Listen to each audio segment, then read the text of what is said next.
it's being recorded. We're going to start using the application Adobe Photoshop right now. We said earlier, it's the mother of all creative applications on the planet. I did the formal introduction of the course earlier. We went over all the um, uh, critical paths, the course outlines, the expectation and the objectives of the course, some of the materials. We went over the assignments. We're going to keep updating this list as time progresses, week by week in modules. I welcomed everybody. So now we're ready to start the class. I did decide to do some recordings with the delivery. This way you can all have a recollection later on what's being delivered. So it's easier for us. I know sometimes you're not used to learning this stuff online. This was something we had to get used to during the pandemic days, but now it looks like it's becoming a tool for everybody. So it's not bad to utilize it the way we're using it right now. In the comfort of your own home, you can learn the software, and it's a good balance between going to the campus for your other classes as well. All right, so let's continue with the software now. I'm going to minimize my screen.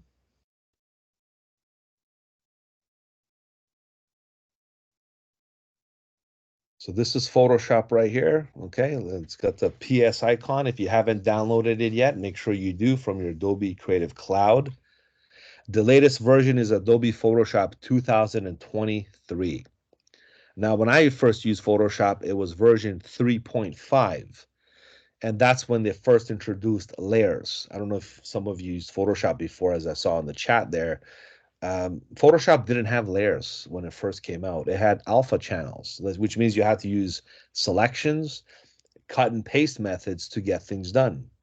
All right, so that's how Photoshop was utilized. Eventually, in 1995 or 96 is when layers was first introduced, and it revolutionized the whole creative composition technique in the software. So designers could freely do a layout in Photoshop now, whereas before that, to use programs like Quark Express, PageMaker. InDesign wasn't out back then, so that uses other page layout programs to do a publication. Now Photoshop can even make websites, believe it or not. You can make a concept for a UI kit. You can do lots of things in Photoshop, not just, image collages and things like that. I'm going to ask you to create on the new file button on the top left corner right here. This will also present us with the options to create something from scratch based on what we want to make. So we can do like saved. That's what if we have like saved documents in the system. We can do photo type of creations for photographic purposes, like collages and albums and things like that. We can also target the print sector and create like print publishing documents. The difference with all these settings is the right area of the tab here changes based on those attributes. So for print, for example, if you're familiar with standard print media, 8.5 by 11 is a standard US letter size, okay? And if you go to Europe, they have the A4 letter size, which is slightly taller and different in dimensions. And in Europe, they measure things in millimeters and centimeters, whereas here in North America, we use the imperial measurement, which is in inches. So if I go back to inches here, you can see it's 8.26 by 11.69 as opposed to this being 8.5 by 11. Legal size is slightly bigger. It's longer in size. It's good for like invoices and carbon copies and menus and things like that. It's 8.5 by 14. So these are all standard sizes. And why am I telling you this is because you're going to be doing some print assignments coming up. And some of the medias you want to consider is the standard sizes. You don't want to do custom size because then you can't get that paper at Staples or wherever you want to print your media at. This is the biggest one. It's called Tabloid. I use this one quite a bit myself. It's 11 by 17. It's like combining two 8.5 by 11s together side by side if you do the math.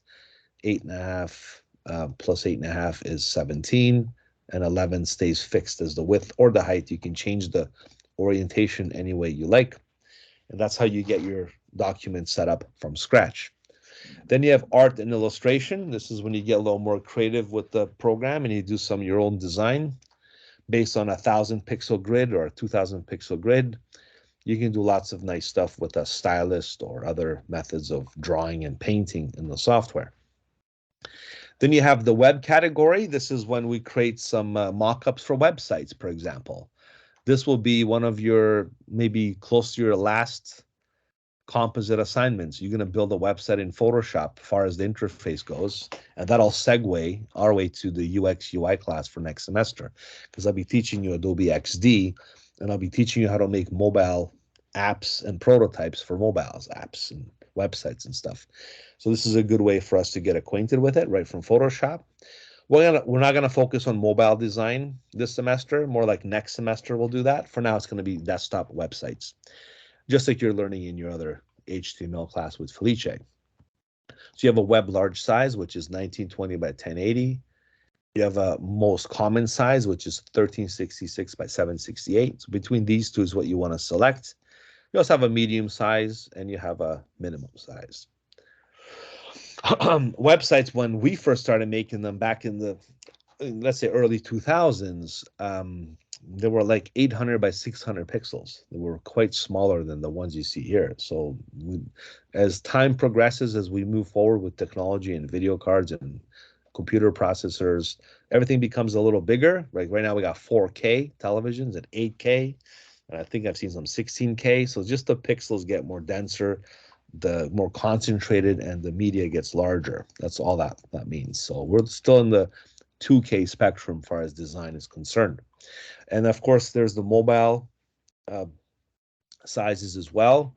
This is for the latest iPhone X models. Then you have the iPhone and the other ones as well. You have the Android also fits into the spectrum. You have the iPhone 876, the previous generations, and so on and so forth. Then you have film and video. So you can do an actual display board for a TV screen. One of my businesses that I do on the side, aside from teaching here at Humber, is I own a company called Creative TV. So what I have is a couple of screens set up at different popular destinations like restaurants like Boston Pizza and some other pharmacies and grocery stores. And what you'll see is the actual, well, let me just show you here quickly. So a little bit about myself. This is my company here called creativegroup.ca. So this is what I do as a professional. So we do lots of different creative consulting work with different companies. We have a magazine called Meet the Elites. We're just working on that now. This is Creative TV. So if you click on that link, you'll see exactly what I was talking about, the actual, I think this is the link here for the other one. There we go. So I'm sure you've seen these media TV screens when you go to, let's say, Boston Pizza. Not every location. We have a few locations in the city, some in the northern region, some in the southern region. We have a lot of different marketing media allocated to these things. So we do like things like their menus, their specials. Now with sports coming back this fall with the hockey and football, we got a lot of engagement happening with the audience and the businesses.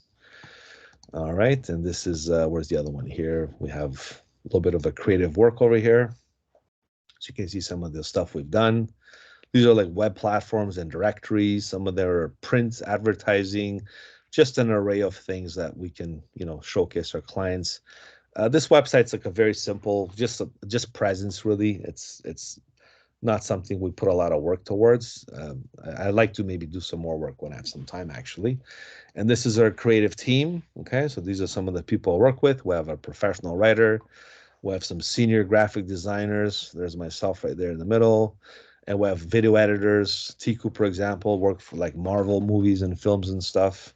Eileen's our digital marketing sales director. And we got Christopher, he's a graphic designer as well. He's also my nephew, actually. All right, so we have a lot of, we have more team members. We just have to update the list. And that's pretty much what I do aside from teaching here. I run the creative group, and that's what we do. We consult many companies with this brand here. All right, back to our program here. Now that I told you a little bit about myself, and this all alluded from this film and video. So when I make those TV screens for these franchises, we do use this format here, 1920 by 1080p. This way we get to create all these advertisements or different medias that they give us on this screen right here. So this is the one I would use. And Photoshop, as you can see, caters to all these different industries and settings. All right, so for now that we're gonna start this exercise, I would like to start from, let's go to art and illustration. Okay, that's going to be a nice starting point because it is going to be a creative abstract design. So we're going to stick with this one. We have 1,000 by 1,000 pixels. But if you notice here on the criteria, I did mention that we should use, let me just click on the actual link.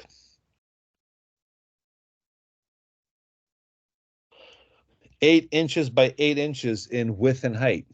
That's what the little apostrophe things mean, right? So when we go here, we're going to make sure instead of pixels, we're going to change this to inches. All right. And we're going to change this, see, like 1,000 pixels by 1,000 pixels at 300 resolution is equivalent to 3.333. So we're going to make this 8 inches in width, 8 inches in height. You can leave the resolution alone because it, well, yeah, leave it at 300. That's fine. It'll be a high resolution image. The mistake people make from the get-go is they change this first and then they change the numbers after. What I don't want you to end up with is 8 pixels by 8 pixels. So if you change this first and this second, you will end up with a really tiny looking square document. You're not going to actually be able to do anything with 8 pixels. So make sure you change the units to inches first. I want you to be able to do a nice conversion on the metrics and then control the numerical value afterwards. So then you do 8 by 8 and the resolution is 300. I mean, we don't really need 300, but I'll leave it alone. The color mode is RGB color. Okay, there's 3 main color modes we're going to use: RGB, CMYK, and maybe grayscale. Those are the main 3. Bitmap is only black and white. A lab color is like specialty colors, which is, unless designated, they're not really useful for that reason. Okay, so RGB and CMYK are the main 2. Let me just, I like to like break the conversation now and then and ask you the difference between RGB and CMYK. Do you guys know the difference between these 2 modes? Anyone? Gotta go back to the chat here for a second. And making sure you guys are still there. Sometimes I remember when I was teaching this class in the past, even during the pandemic, my internet went down and I had to call Bell or Rogers, whoever I was with. I was fighting with them, and it was very, very stressful because the internet just, I had the highest speed you can get basically. And the problem was, it was my neighborhood. I live in Etobicoke, and there was like some power lines were not working properly, and we had to send the senior team to fix it. So it was frustrating because I had no internet to use my mobile data just to teach the class. So I have to check up on my students once in a while because I remember a time when I lost everybody. I was talking to myself. It was kind of funny. So I don't want that to happen again. So go ahead. Sorry, I just kind of went on chatting here. Go ahead, Rebecca. First one I saw is Rebecca there. Yes, hello. Hello. Yes, and the CMJK mode color is for printing, and the RGB is for web. Very good, Rebecca. That's exactly correct. RGB is for web or screen design, whether using PowerPoint. And I know all of you that raise your hands, you probably had the same answer. So thank you for participating. RGB is strictly for screen and web design, for the screen, whether it's a website, your mobile phone, the projector. Then when you go to school, the teacher has the projector there. It's all made of the red, green, and blue spectrum of lights. CMYK is the cartridges in the printer that produce the ink variation. So you have cyan. Cyan is like a light blue color. Magenta is like the very bright pink color. Y is for yellow, which is the yellow color. And what is K for? Because we know RGB is red, green, and blue. So K is black. But the reason why they use K is because they already used the B for the blue. So that's why they use a substitute as the letter K. And another difference is, if I can get technical with this, since I'm explaining it to you, the values from RGB go from, let me just go back to Photoshop to explain this better. See, the values in RGB go from, and there's based on an 8-bit value. You can also raise it to 16-bit or 32. Honestly, 8-bit is sufficient enough even for basic standard work. Unless you're doing something in a high-depth version, you can basically increase it to 16-bit. But again, this is good for now for us to use 8-bit. It goes from 0 to 255. for red, green, and blue. Whereas if you do CMYK, CMYK uses a slider percentage from 0 to 100. So you'll see how this works later when I show you guys the color bars. But for now, we're just gonna stick with RGB color. So that's the main difference between the two. So 8 by 8 inches, 300 DPI, RGB color. Let's press the create button. All right, here we have a very clean document in front of us. I want to make sure all of you have the same interface as me. So I will ask all of you to go to Window, Workspace, and I want you notice how I have some workspaces already saved and configured. But because I'm doing this for the first time, I'm gonna go to, let me just go to painting for now, just to reset my workspace on purpose. And then I'm gonna go to, so you can do the same thing. I want everybody to go to Essentials, Default, okay? So if you go to Essentials, Default, you should get the layout like me. If you don't, sometimes I do notice the palette is elongated vertically this way. The problem with this is it's a little too strenuous on the eyes, and it's hard to follow some of these tools. It's a little, just um, hard to even point things out. Whereas if I put it in 2 columns, it's easier to digest. Unless you have like real estate issues with your screen, you have like a small monitor, you want to maximize the view. That's the reason why they did this. You can then expand it if you like. It's not really a big deal, but I like to keep it 2 columns. It's just easier to point things out when we do the demonstrations. So I'm going to ask you to do this if you can. Second thing is, this is the palettes on the right. You do have your layers, channels, and paths. This is your standard setup. Your adjustments, libraries, and properties are here. Then you have your colors and swatches, gradients, and patterns, which are located on the top corner as well. I'm going to just double click this to collapse the palettes. You see how when you double click, it collapses and opens up, just to have more space available in the layers palette as well. So maybe I'll keep my properties window open, and I'll keep my layers panel visible as well. You can also control the way this information is being visible just by expanding the palettes higher and lower like that. If it's too small, then you have to scroll through. One thing I don't like to do is scroll. And I will always point out the layer palette. I mean, ideally, you want to keep the layers as big as possible, because eventually you will end up with lots of layers and you want to keep track of everything that you do here. So you want to keep this area quite large in view, okay? So for now, I'm just going to leave it like this so I can show you everything.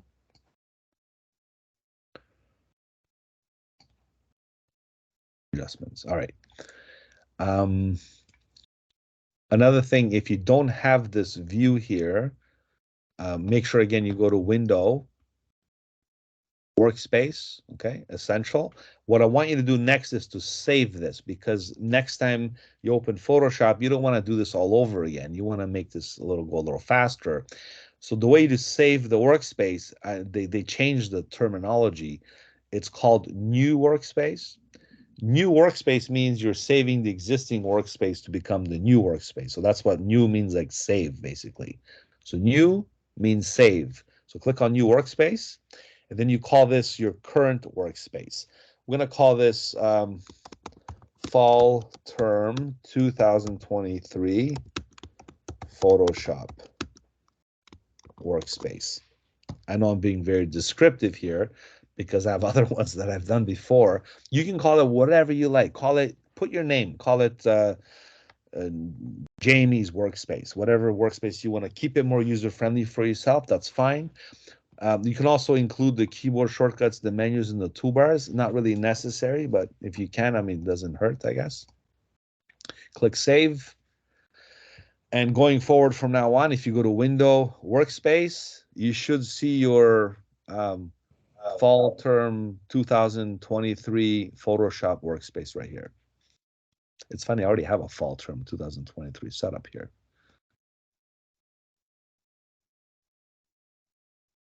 There we go.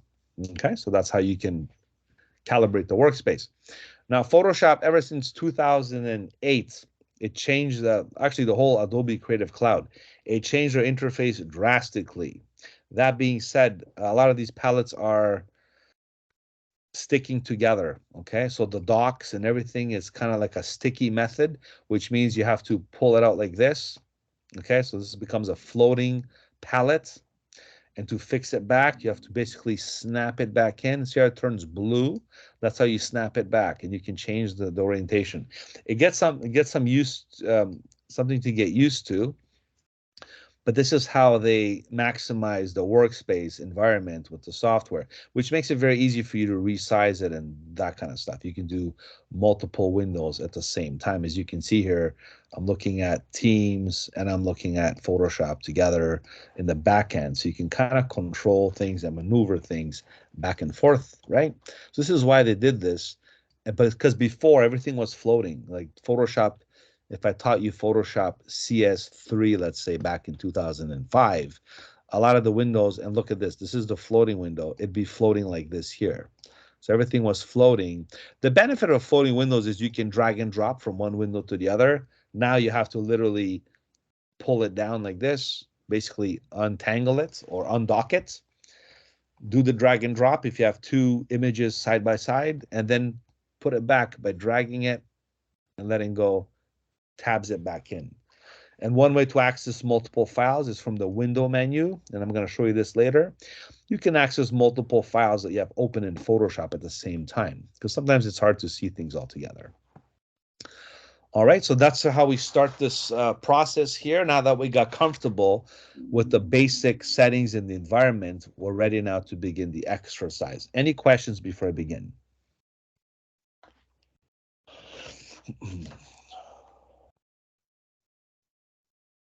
No questions? Very good. If you do, kindly raise your hand. I'll keep this window on the side here so I can see everybody at the same time. Make sure everyone's with me. All right. So the main thing about Photoshop is it's considered to be a digital imaging software. It's a paint program, if you want to be simple with the declaration of what it is or the classification of the software. Whereas Illustrator, I know you mentioned to me you had Sheila yesterday in Illustrator, that's a vector program, more like a drawing program. So the classification is Photoshop is a paint program which works with pixels and selections and images, whereas a drawing program like Illustrator deals with vector objects, um, vector designs or vector creations from the source. So it's a lot better that you would use Illustrator to design a business card, a logo, or a stationery, because it's vector oriented. That means you can blow up the vector file any size you like without it getting compromised or pixelated with quality. Whereas images in Photoshop, you got to be a little more careful. This is why you have these, 16 megapixel cameras. Now we have them on our phone. The more resolution, the more information you capture, the better the quality of the photo is. This is why it's essential when we create a new document, as we have in Photoshop, we keep it like at 300 dots per inch. Based on the output of us printing this file, we're covered in that regard. If you're doing a website or something more like for on-screen purposes, like PowerPoint presentations, you can stick with 72 DPI, which is 72 is standard for screen resolution. All right, so that's something we'll reiterate again later when I do explain the difference between print and web. I'll keep that in mind as we go through the lessons. Sometimes I repeat myself, I know, because I want to make sure everybody understands what I'm talking about and it's clear on the delivery of everything that we're doing. All right, so the first thing we're going to do is we're going to explore the selection methods in Photoshop. As you can see here, I'm clicking on this little rectangular looking icon that looks like dots all around it. And we have rectangular marquee and elliptical marquee tool, as long as the single row and the single column marquee tool. I'll be honest with you, these two down here are really not useful. I mean, I've used them rarely and just for strictly for demonstration purposes. What they do is they simply just make the selections on an actual linear method. You can add a stroke if you like here, or something like a linear type of design. If you hold shift, you can make, more than a few. Maybe we will use them for fun. Why not? I'm just thinking about it right now. I was holding shift and clicking on different parts of my screen. to create these different linear creations or linear selections. Linear selections are not that useful in Photoshop because you're not really selecting anything except the lines. And let's be honest, how are you going to select pixels if it's so small in that regard? So that's why they're not that useful. Okay, if I click away here, it still kind of does it that way. The single column marquee tool, if I hold shift, does just that. So you can do multiple vertical linear selections. Again, not that useful. So let's just get to the more important useful stuff. The more important ones are the top two, which is the rectangular marquee tool. So if we click on that one, if I simply click anywhere, that's how you deselect the current selection. To make a selection with the rectangular marquee tool, you simply click and drag the mouse to any destination. And if you click away from it, you deselect the selection. Very simple. You select, you deselect, you select, you deselect. I'd like you to try this right now. I'll give you a few moments to give it a try on your computer. So I'll wait for you. Just simply make a selection and deselect it. All right. And what's important is when you do that, I want you to catch this as well. If your mouse cursor is inside the selection, like I'm using it right now, what you can do is you can move the selection across your screen. Very important, because this is how you can control your selections. So you can move the selection, you can make the selection, or deselect the selection. Photoshop is very keen on these basic principles. Without learning selections and layers, Photoshop is really not going to be the program it is today. So my goal is to teach you these very essential principles of selecting and then, of course, utilizing layers together in combination of the two. Basically, you learn those two things, you can comfortably say you know a good amount of the basics of Photoshop and even to the intermediate level when you start working with these concepts. So selections and layers is what the key ingredient is in Photoshop. Then comes the fancy stuff like filters and all these other, bells and whistles, I like to call them, to make more effects and other things like color corrections and stuff, which is more advanced processes in the program. But let's learn the selections. Let's learn the basics first, and then we'll take it from there. Now, I'd like you to go ahead and make a selection like I asked you earlier. Make a selection like this. You can move it in the middle somewhat. Okay, keep it rectangular or square if you can. And then, now you're going to right away utilize your shortcuts on your keyboard in conjunction with this rectangular selection. So let's use the shift key, for example. If I hold the shift key, and if I go and make another selection inside this selection, nothing's going to happen because I'm not really adding anything to the existing one. But if I tap it on the outside, if I extend to the outside, then you can see how it adds to the existing selection. So by holding shift, you're adding to the selection. Now, shift is a universal key to add anything to anything. Like adding a playlist to your existing playlist. If you hold shift, you get to select multiple songs, let's say, or multiple files on your desktop. So shift is a very powerful and a universal shortcut to add to almost anything, including Photoshop. Let's say you're an illustrator and you hold shift, you can select multiple objects. If you're in InDesign and you hold shift, you get to select multiple items. In Photoshop, you hold shift, you get to select multiple layers or multiple selections like I'm doing right now. Shift always acts as a multiplier, as adding more to the existing thing that you're selecting. Now, contrary to that, if you hold option, for example, option is your subtractor, okay? So it's a subtract element. So if you hold option, you're taking away from the selection. So this is how we're gonna now sculpt our selection based on our abstract, mindful way of thinking. And I'm going to just do some of these here. And if you do option in the middle, you get to actually cut a hole right out like that. Okay, so that's how option works with this concept. So option subtracts, shift adds. This is again a universal key for all programs, except option. I have to maybe just elaborate more on that. Option in Illustrator, for example, if you're dragging an object, it duplicates it. The same thing with InDesign and other object programs. So just remember, option is the only one that's kind of odd and different. In Photoshop terms, it subtracts the selections in this case. All right, so we have a selection established, a very interesting looking selection, more like a pixelated design. The next step now is for us to actually go ahead and fill this selection.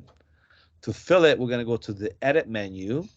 We're going to go to Edit, Fill, and then we get to select a foreground or a background color that we're going to fill it with. So go ahead and do that. Edit, Fill. And here you're going to select from Content Aware. You're going to use foreground, background, or you can select color as itself to pick an actual color. So let's go ahead and do that. And there's my color picker.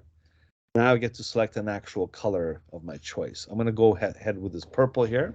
Go ahead and pick a color.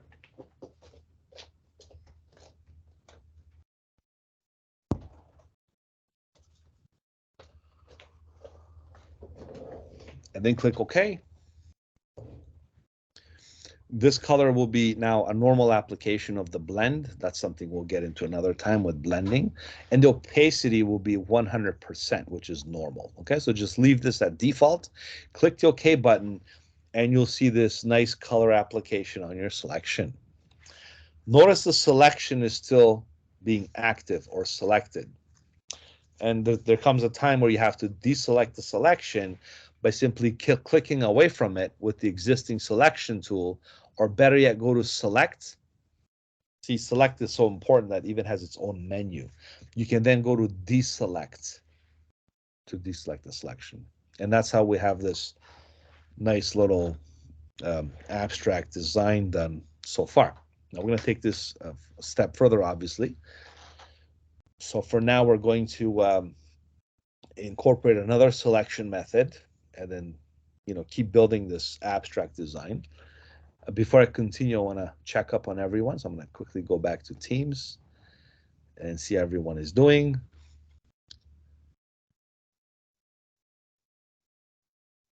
If you have a question, Aaron, go ahead. If you have a question, go ahead and ask.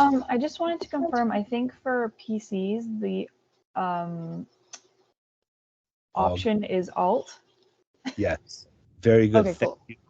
Thank you for, it's funny because I always, I guess, explain that. I always say, now, if you have a PC, hold the Alt key, and thank you. I really thank you for bringing that up. Aaron is 100% correct. For you PC users out there, the alternative for option is Alt, okay? And even the Mac keyboards have the Alt key there as well. So Alt is the alternative option for PC, and Command, since we're talking about Macs and PCs, Command on the Mac, on the PC, it's the Control key. I know Macs have a Control key as well. The only time I use Control key on the Mac is if my right-click mouse doesn't work. It acts as a substitute. But Control on the PC is your Command key on the Mac. Option on the Mac is the Alt on the PC. So please remember that. Yes, Christine.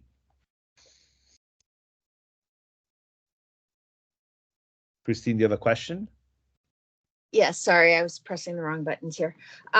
So I was working on it fine, and then I was trying the options key to remove stuff, and then I must have pressed something else. I don't know what, but it now looks completely different. Like my shape is there, but it's got like a pixel design behind it that's sort of light, and I've lost my tools. So I'm not sure how to get out of it. I've tried to do undo a few times, and it's kind of stuck there now. Okay, so here's what we'll do. Maybe the best thing to do, Christine, in this case, because we haven't got there, we haven't done that much. Maybe just redo it again, then to try to figure out what went wrong, because it could be like 1,000 things that could happen. I can also have you share your screen and help you that way as well. Did you want to maybe attempt this one more time and just make a few rectangular selections as I'm like do this basically again? Hold Shift, make a few selections, and then hold Option and make a few more selections. Or if you have a PC or a Mac. I have a Mac, and yes, I can certainly start it over again pretty simply, but it would be really useful to know where I went wrong with this. So how about you show me the screen? I like to see what you did. So let's go ahead and see if I can give you. Can you share? Do you know how to share your screen? I'm sort of on the iPad with the video with the call, and I'm working on my computer separately, so Oh, I I'm see. not sure Huh. unless I just take a picture somehow with my iPad. I think, Christine, now that I'm processing my thought here with what you told me, you probably, when you went like this, you told me there's like kind of a background. When you went to edit fill, what could happen is if you maybe change this to, let's say, 80% or something, if you lowered it, if you change this around, the result could have been like a grayed out, kind of dimmed out effect. As you mentioned, it was kind of faded out or Yeah. something like that. Like That all the tools I see are sort of paintbrushes and the lasso tool and what is this tool called? Can you press this? Option select. Maybe you entered a menu that's more advanced for something. Press escape, maybe. If you press escape, what happens? Ah, got it back. Thanks. Excellent. So you probably Got went it to, all back. yeah, you went to quick mask mode. Or look, listen, it can happen. There's so many uh, parts of the program now that there's just so much stuff. Like if I was to teach you Yeah. everything in Photoshop, we'd be here for 2 years. There's so many things. Yeah. So Okay. that's why I kind of Got keep it nice and short and sweet and right to the point and tell you all the important stuff. And the other things that come up, these menus and extra palettes, yeah, they're useful, but for a specific reason. Best way, let's just say, I think, let me just see what you did. If you did this, you probably got this menu, correct? Select and mask. Yeah. And everything was gone. So you went to select, I don't, could have been a shortcut you pressed by accident or something. If I press Yeah. escape, it goes away. Okay, so there you go. So maybe do it again. Okay. Now that you found out the root cause, maybe do it again with this. Can you do this again, this part? Well, no, by pressing escape, I went back to what it was before. Oh, So you're now I fine. can just Excellent. continue. Excellent. Very good. All right, so let's proceed then. Any other questions from anyone, or most of you are okay? All right, and honestly, don't worry about getting this perfect if something does not really work out. I mean, we can always revisit. This video is being recorded. You can always watch it again and try this again, maybe one more time or two more times. You might get it right the second time, or maybe learn some things that you did that I don't know, and there's so many possibilities that might happen. So the best way to learn is to make a mistake. Okay, anybody will tell you that. We don't learn if we don't make mistakes. And that's a general rule in life as well, unfortunately. And that's just how it is. Okay, Keika, do you have a question as well? Yeah. So I followed the instruction to fill the color, but mine didn't work. So can you help me? Yeah. So do you have the selection in front of you like I have right here? Like, do you have the selection active? Yeah. Did you go to edit and fill? Edit and Fill? fill. Yeah. Yeah. And did you select like color from the word here, color? Mm-hmm. Okay. And did you Yeah. select the color of your choice? Like pick a color from here, maybe because maybe you chose white. And if you chose white and you have a white background and you fill it white, you're not going to see anything. But if you pick an actual color, and that can happen by doing this instead of you doing this. So maybe make sure you acknowledge the left area of the color spectrum here. Once you click OK, make sure this is 100%, and then press OK. Tell me what happens. Oh, it worked. Oh, thank you. Very good. Perfect. Excellent.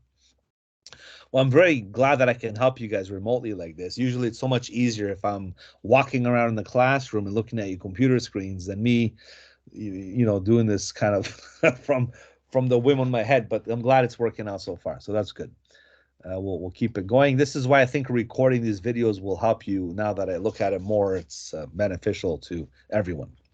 All right, so let's continue now. We have this very basic looking shape here with interesting type of design appeal. We're gonna switch it to, everybody, elliptical marquee tool. This is another selection tool. With this one, I want you to make an elliptical selection like this. You're gonna hold shift and you're gonna make additional selections.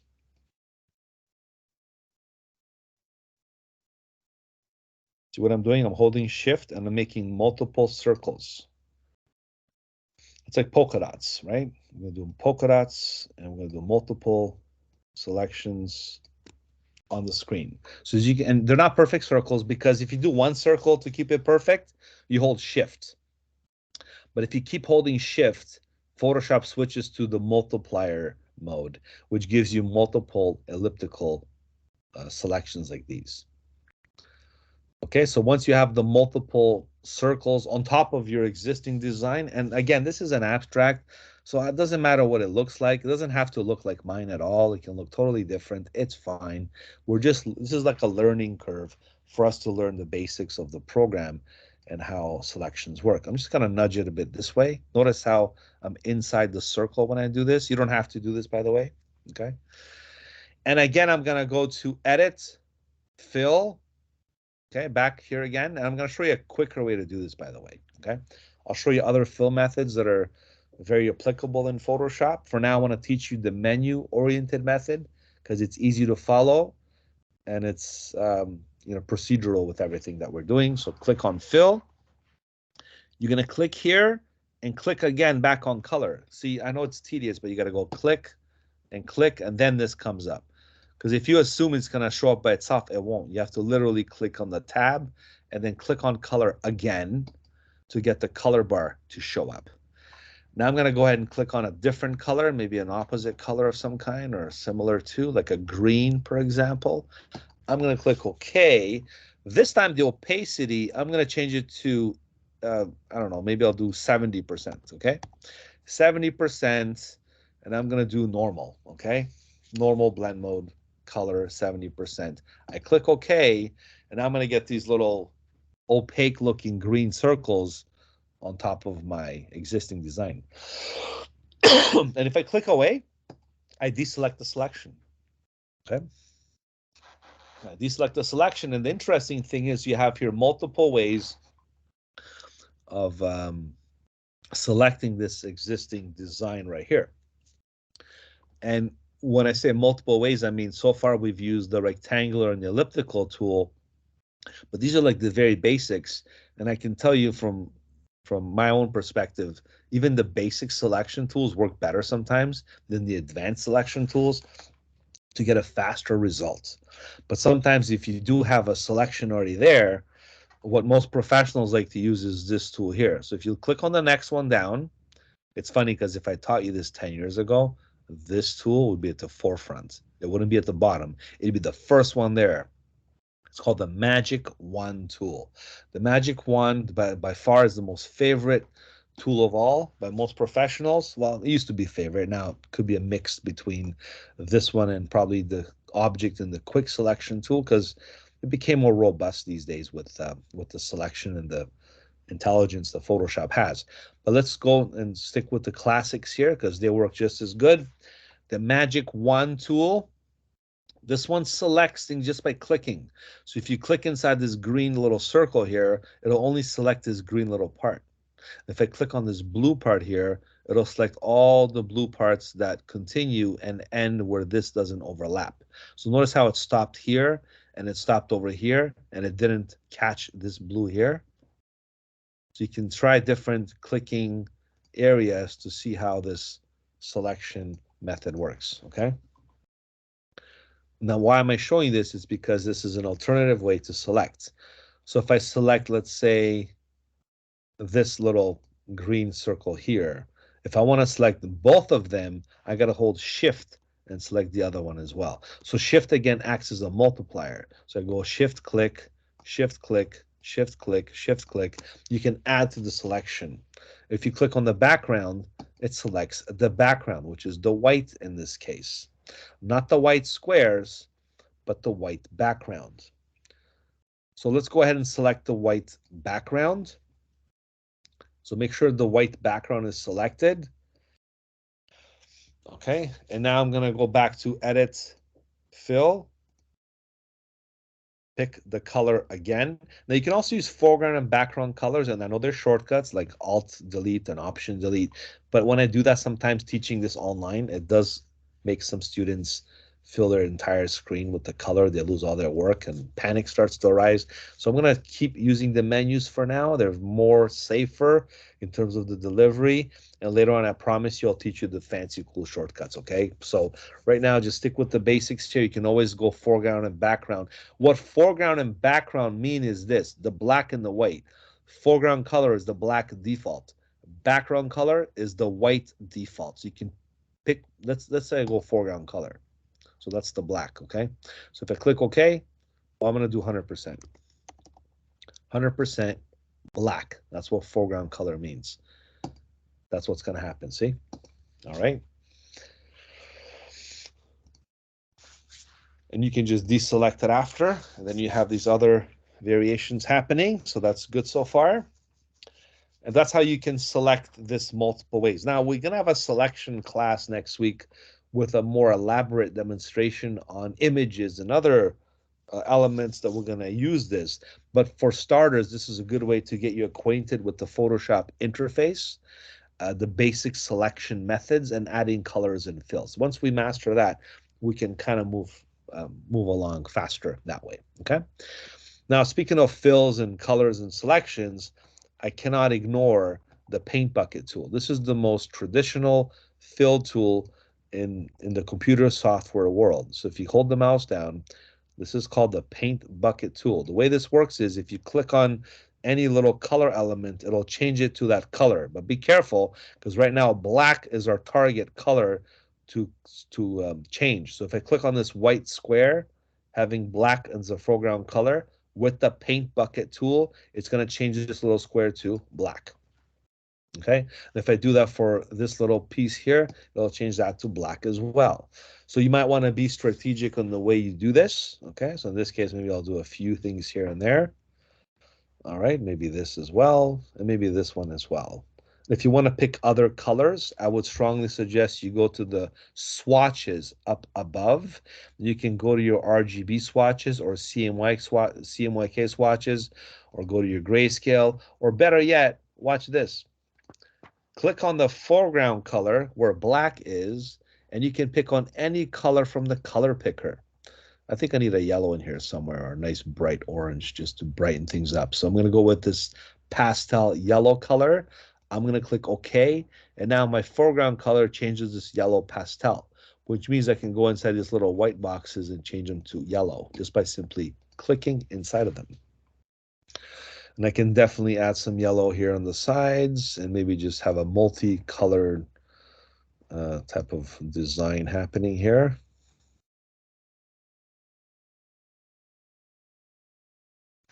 Right? And that's what the paint bucket does. In the most traditional sense of any paint program, you can just paint pixels in areas. Notice how it only covers those areas, because what it does is whatever consistent color that's running through, when you apply that color, it basically spreads everywhere where this ends up being closed off. So see this little purple piece here? If I click anywhere, the whole piece, I'm talking from here to there, it's going to be filled, okay? So sometimes you don't want to do that. You can go Edit, Undo. So Command Z or Control Z on a PC is an alternative way to go back a step. So if you did make a lot of mistakes, you can go Command Z. Like I'm going to press Command Z, Command Z, Command Z, and keep going back in time. See? Right? I have a question. Uh-huh. Go ahead. In my list of tools on the left-hand side, I don't see the bucket tool. Okay, Christine, perhaps maybe you have, okay, I get it. You probably have the gradient tool, and I do apologize. I think that's initially what the tool might look like. So if you, everybody press G on their keyboard, and the gradient tool here, it's called the gradient tool. Underneath it is the paint bucket tool. Try that one, please. Okay. G? G for gradient. Or just click here on the tab where you see this little, it's like a box, gradient. It's like a blend. Oh, okay. I got it. Yeah. Hold the mouse and click on the paint bucket tool. That's right. Okay. All right, very good. Now, notice how when Command Z, like I'm going back into my DeLorean here, which is going back to the future. So maybe I went too far back. What I want to show you is something called the history panel. I don't want to turn into a history class, but this history panel will do just that. History is under, every time you look for a menu or a palette, window has everything accessible. So if you go to the history panel, look at this. I went back so far that I can go back to the early steps of when I first started this document. Look, you see how far I go back, right? Now I don't want to go that far back, so I'm going to go back to the current step that I did, which is the bottom. So the bottom is the most current step. So everything is kind of keeping track of every step that you do in Photoshop. This is allotted in RAM. RAM stands for random access memory. Every computer has, the more RAM you have, the better operations or multiple operations you can perform on your computer, or multiple tasks, as they say. But this allows you to go back in time and maybe even do a snapshot and continue from that point in time. What I suggest you do now is just simply know that this is there, and just if you have to go back a few steps, you can do it this way, or go to edit and just do undo or redo state changes. This also exists in the Microsoft world. If you've done something in Microsoft and you press Control Z, it goes back. I think Google does the same thing. So it's, again, a universal shortcut. Okay, so I'm going to go back to this step here. And I know somebody has a question. Go ahead, Aaron.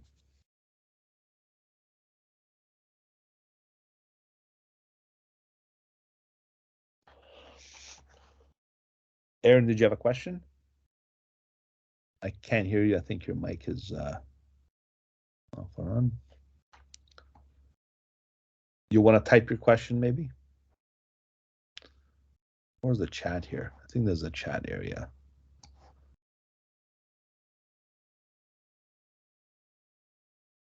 Oh, there's the chat. Okay. So if you guys want to use the chat option here, chat here, but it's better Hello? to. Hi there.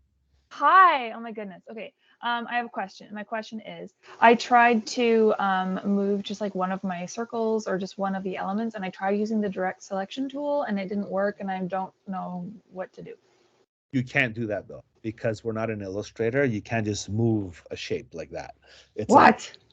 Yeah, if I was teaching you Illustrator, it'd be just click and drag. I know.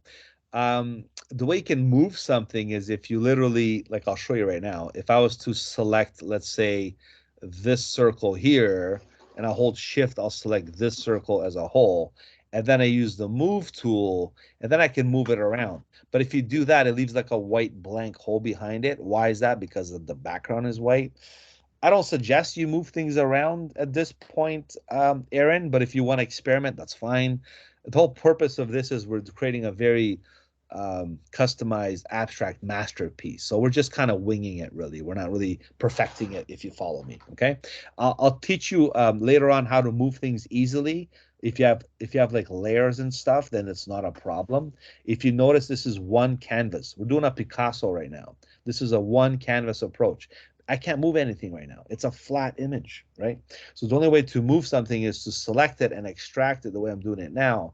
But that creates kind of like a different type of, design, I guess. Okay. So Okay. just for now, if you can, you know, uh, abstain from that, just don't do it. It'll be easier for the exercise. Okay. And I promise you later, I'll show you how to move things around very easily. Okay. Okay. Thanks. Thank you. Perfect. All right. And like I mentioned, look, this is the difference between Photoshop and Illustrator is just that. If this was an Illustrator, first of all, we can't do this in Illustrator unless we're doing different blend modes and stuff. Illustrator is all objects. You can just simply click and drag these circles around, no problem, because they're already separated into their own state.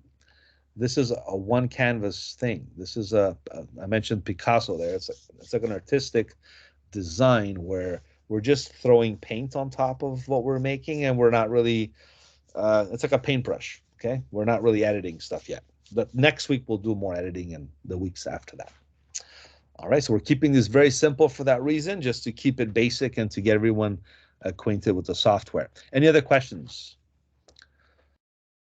Because right now I think we covered a good amount of fills and selections and stuff, just the basics. You think if we take this to the Art Gallery of Ontario, like people will look at this? What do you think? Maybe if we put a high price ticket on it, right? Well, wow, maybe this is worth something. Well, who knows? So let's kick it up a notch. Let's see if we can do something a little extra. So now I'm going to ask you to select the rectangular marquee tool again. And this time I want you to select, first let me just hit Command or Control minus, Control plus. This is how you zoom in and zoom out of your artwork, okay? Notice if I'm zooming in, at the end of the day, Photoshop is just pixels. If I did this in Illustrator, you won't see this jaggedy line. You'll see nice, clean, crisp vector files. So keep that in mind because here we're doing everything on a canvas. Another thing is if I zoom out enough, I'll see the edge of my document, which gives me the option to select this rectangular marquee tool. I can use it to select the first or the left half of my design. So I'm going to stop right here strategically to keep this only left half selected. Can you do the same thing, please? Select only the left half of your design. And again, this is all done strategically on a background layer. We're winging it with a paintbrush on a canvas approach. And this is the only time we'll do this because going forward, everything will be like layers and stuff. And we're going to do lots of more, edited kind of approach. Yes, Vishwa, go ahead. I have a doubt in the previous step that you did. Can I share my screen and just show Absolutely. you? Definitely try to share your screen. Yes, go ahead and share your screen. Okay. If you go under, I think it's under, what was it again? There's got to be a share option up here somewhere. Yeah, just a second. Yeah.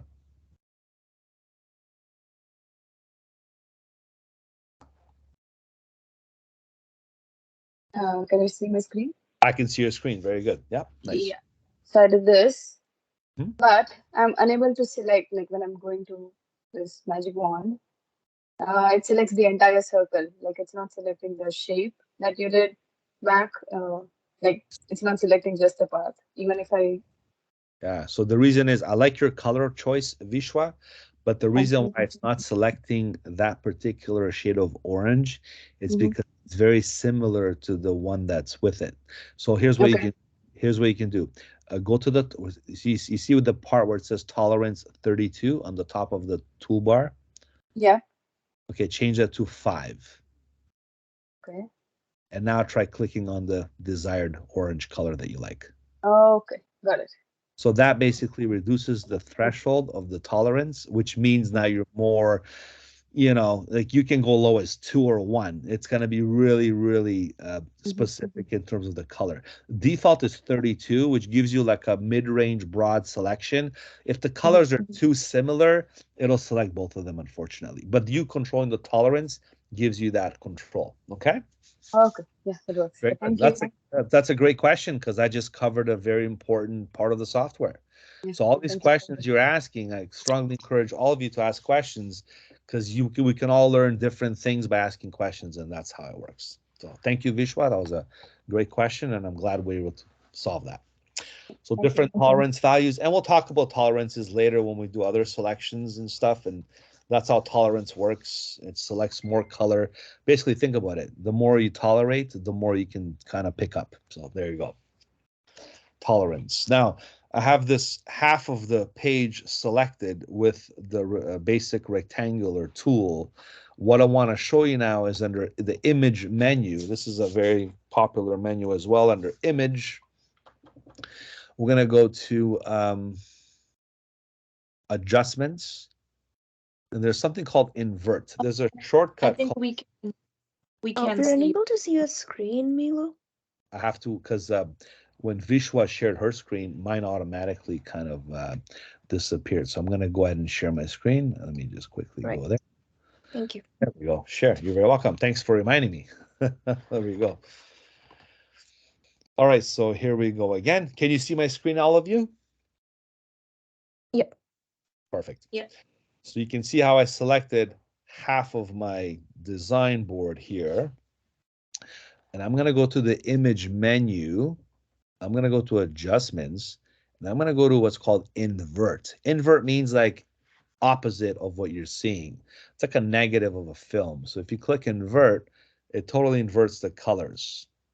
If I don't like this result, I can press Command I, Command I, Command I, or Control I. That's what invert does. So I wasn't too happy with that. So now I'm going to try something else. I'm going to go to image adjustments. Instead of invert, and you can keep it. If yours look good, that's fine. I'm going to try hue and saturation, another popular go-to menu for most designers. This is how we can change color of almost anything. We had a fun exercise once, and everybody had a kick changing their hair color, okay? Just by going to hue and saturation, by moving the hue slider, you can change any colors you want being selected. Notice how the black or the white is not being affected. That's because black and white are extreme color shades, and that's why you can't change them. You can only change the ones that are kind of you were using different values of the colors, which in this case is those colors there. And I'm going to maybe stop about right there and go with this one here, 115. Press OK. All right, now I'm going to do the same thing over here. I'm going to select the top part of my document, or the bottom half or the top half. You pick which half you like. Go back to, again, image adjustments. This is a very popular go-to menu. So if you want to remember Command U or Control U, it's how you can quickly access this palette. So if I go ahead and do that right now, I go back to the hue and saturation, I get to change the hue one more time. As you can see, I get a nice variation of different colors that I can go with. Okay, so I'm going to go with this one here, 168, press OK, and deselect, and I have a huge array of color combinations that I can utilize from an abstract design. I might consider this, taking this to the art museum. Who knows, right? Those digital art museums. These what do they call those electronic art sales they do, ETFs and stuff. All right, so now once we do this color, now we applied color from scratch. We did this all from scratch. We didn't use any images, any sources, any internet material, nothing. All we did this all from utilizing the Photoshop techniques in the software. And I think we're just gonna spice it up a little bit now, just to give it one more effect. I think might finish this off properly. To do that, I'm going to use the elliptical marquee tool. So if we switch to that one more time, before I do, I want to check up on everyone. So let me just quickly kind of go back and forth here before I go to the next step. Were you able to all do that part, everyone?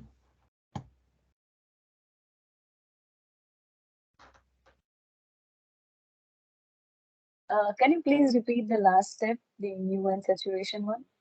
Yeah, so if you make a selection on the, oh, I'm in the wrong tool here. If you select any top, bottom, left, or right part of this, just equally divide it into a portion here, and go to image adjustments, and you go to hue and saturation, which is Command U. All you do here is you change the hue. Don't change nothing else, because if you do, it's like, if you change this, it's going to change this. You can if you want. But most likely the most effective result is the hue in this case, not the lightness or the brightness, okay? Because that's what that one does. So I would suggest we keep these two values at 0, just the hue value we're manipulating here, okay? I'm going to maybe do that now since we did it again. All right. We're almost there.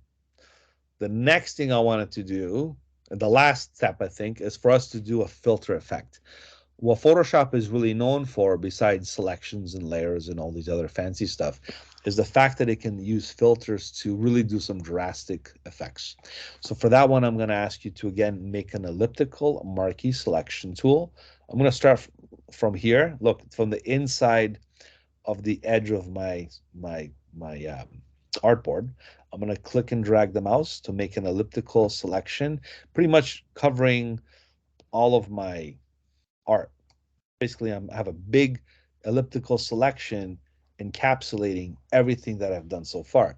So once you make that selection, we're ready to do the last step for this abstract exercise. So let me know when you have this selection made. And I'm gonna pace myself at a nice rate so it's not too fast. I don't want to also go too slow because then I'm sometimes I lose interest from students as well.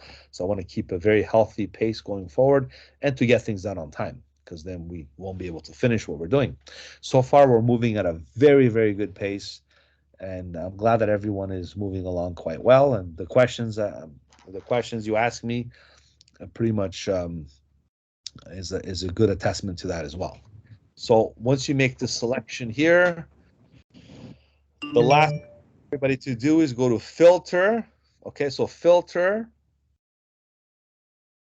distort. You can do the twirl. The twirl is a really cool effect because that'll just basically mix all these beautiful colors into one abstract masterpiece. So I'm going to perform the twirl filter effect. So again, filter, distort, twirl. Okay, so I'm going to pause there for a second so everybody gets it. And once that's accomplished, we're going to move this over here and increase the angle to clockwise or counterclockwise.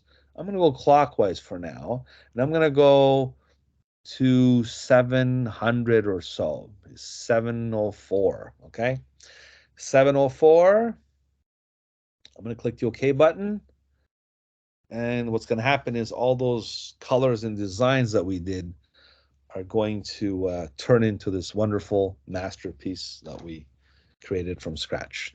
And what's unique about this is they're all individually different than one another. So if you were sitting side by side with in the classroom right now, everybody will have a different outcome, and that's what makes this very unique. It's like a fingerprint. There's not this doesn't exist anywhere else in the world but in front of your screen right now. What you did is completely original, so it makes it very special. So now it's time to save this. Okay, so we're going to go to File and do a Save As. And once this is saved, then we can actually have it cataloged and indexed and saved in our file computer system.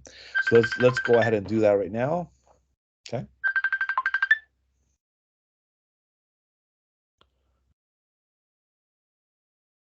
So let's go ahead and do a Save As.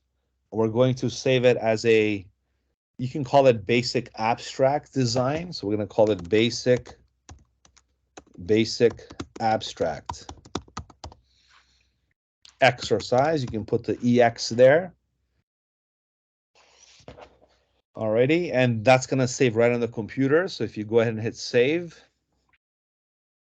make sure you select the Photoshop option as the file format. That's the native format you want to save it as, Photoshop. And you save that right on the desktop. Okay, so make sure that's being done. When you hit the save button, you can be assured now the work is being saved and you don't have to worry about losing the file. The only important thing is make sure the destination you choose is something you remember, so you can always track it later and locate your files. Alrighty, so how did you do so far? Let me know if everybody did okay. I'll just take a brief pause for a second and let you answer and do that part.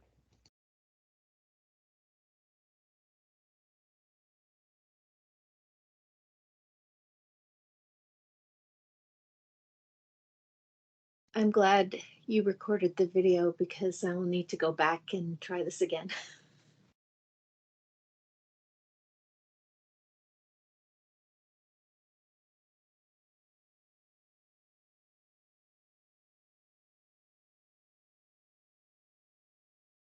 Yes, thank you for your kind comments. Definitely, I think some of these steps do get very tedious in the process, and recording does help. And yeah, I think going forward, that's what we'll do. Now, having said that, we're no longer doing any other demonstration or exercises. This was just a formal introduction to the course and to the class. I still have to do my roll call of attendance, and then I was going to give you time to practice this and maybe do your own second or third attempt of getting this done. So having said that, I'm going to stop the recording right now, And I hope this helped you in terms of understanding the basics of the application and completing the first assignment, which is due next week. So just a quick reminder, you save this as a Photoshop file, as I already did. And that's what you're going to submit to me, right? Now, let's just say you want to, what were those things called again? Those,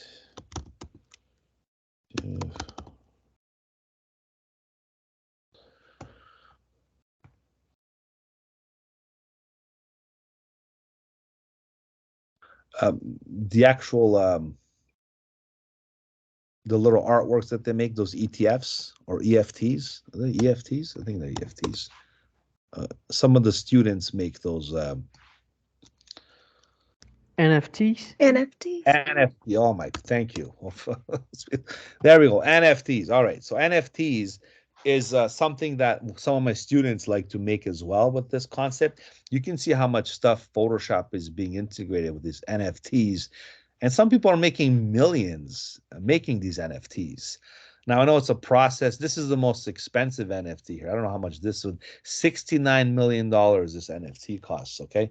So all it is a collection of images and collages put together in a kind of like a zoomed out version. And yeah, that's pretty much how these guys make their NFTs. So since we're talking about art and Photoshop and abstract, who's to say you can't make your own NFT out of what you're doing, right? This might be something completely different than what everyone else has, or come up with your own design. And just make sure if you get $69 million, you don't forget about me though, okay? All right, now how would you share this with the rest of the world? Like how would you can't possibly, let's say you want to put this on social media or do your own followers and you change your artwork all the time. Some people do that to create a following. The only way to upload this as an artwork that people will open, because not a lot of people have Photoshop installed on their computers or even have access to Photoshop. What you want to do is you want to save it as a JPEG or a PNG file. So this is when you have to go to File, and you go to Export As, or you can do Save for Web. Either one works. I like to use the Export As option.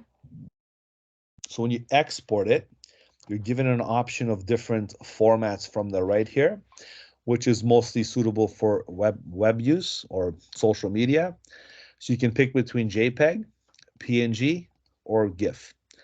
I would go between the JPEG and the PNG. In this case, because this is more like a collaboration of colors, and I want to keep it rich, I'm going to go with the PNG file. JPEGs will also work, but JPEG is good for like images and stuff, like photographs. Notice how the file size increased to 828 kilobytes. Whereas if I go to like PNG, it's only 425 kilobytes. So it's half the size, even better quality if you ask me. Okay, so you have to kind of know the right format for the right purpose. In this case, my evaluation of this is just a bunch of colors blended together, and PNG encapsulates that quite well. Same as like, you know, transparencies and buttons, something simple with subtle colors, gradients, simple designs for web. PNG is the way to go. If you're going to do photographs, images, pictures, I would resort to JPEG. So those are the main difference between the PNG and the JPEG. And these are things we're going to look at later on as well when we do the web portion.